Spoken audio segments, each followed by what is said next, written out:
Ushbu e'tirofni qo'lga kiritganimdek his-tuyg'ular so'z bilan tasvirlab bo'lmaydi. Juda ham hayajonda bo'ldi.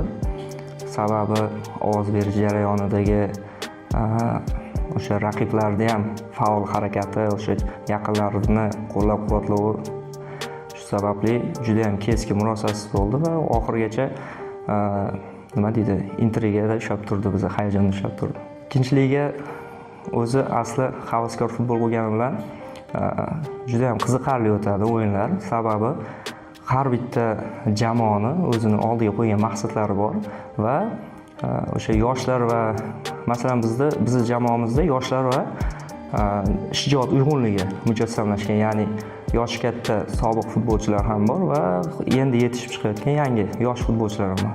Ana shuni evaziga ham o'yinlar juda shiddatli o'tadi, ya'ni tajriba va shijoat, yoshlar shijoati uyg'unligi.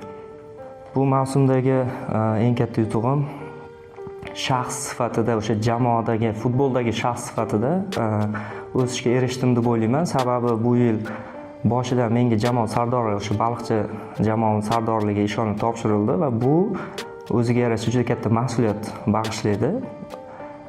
Jamoani qo'llab-quvvatlashda, qiyin vaziyatlarda olg'a boshlash uchun, jamoani qo'llab-quvvatlash uchun o'zimda futbolchi sifatida rivojlantirgan jihatlarim albatta bo'ldi ko'proq, lekin men asosan jamoani rivojlantirishga, ya'ni yoshlarni qo'llab-quvvatlashga ko'proq e'tibor berdim. Shu tomonlama, ya'ni maslahatlarim bilan, qo'llab-quvvatlash bilan shu tomonlarni ko'proq rivojlantirdim. Kelgusi mavsumdan asosiy maqsad bu yil biz baliqchi jamoamiz doimo chempionlikka da'vogar jamoa hisoblanadi. Buni barcha juda yaxshi biladi. Bu yil biroz o'xshamadi. Yarim finalda kutilmagan o'yin bo'lib qoldi. Yutqazib qo'ydik, mag'lubiyat bo'lib qoldi. Keyingi mavsumda xudo xolasa chempion bo'lib, o'sha birinchi ligaga o'tish o'yinlariga ham borish va u yerda g'alaba qozonib birinchi ligaga chiqish asosiy maqsadimiz.